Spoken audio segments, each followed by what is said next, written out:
আপনারা আপনাদের জায়গা থেকে মানে কিছু মানুষ মিডিয়া থেকে শুরু করে টকশো বিভিন্ন জায়গায় সাম্প্রদায়িক বলে মানে যাদেরকে একদম আমরা একটা কর্নার করে দিতে চেয়েছি, বাতিল করে দিতে চেয়েছি, তাদেরকে বাংলাদেশের অর্ধেকের কাছাকাছি মানুষ সমর্থন দিয়েছে।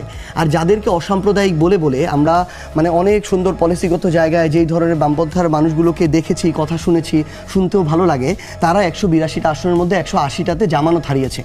বাস্তবতা হচ্ছে আমরা এই জায়গায় এই টকশো টেবিল থেকে শুরু করে এই আবদ্ধ এই শহুরে সমাজে ইট পাথরের যে জায়গা, এই জায়গায় যেভাবে বাংলাদেশটা দেখি, বাংলাদেশটা ওই জায়গায় নাই।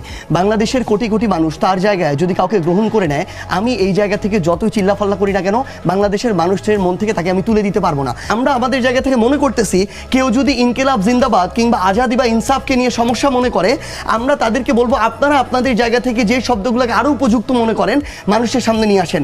মানুষকে আমি আমার জায়গা থেকে শব্দ চাপিয়ে দিতে পারবো না, আপনারাও দিতে পারবেন না। মানুষ এটা মানুষের উপরে ছেড়ে দেন যে মানুষ সেটা গ্রহণ করবে না বর্জন করবে।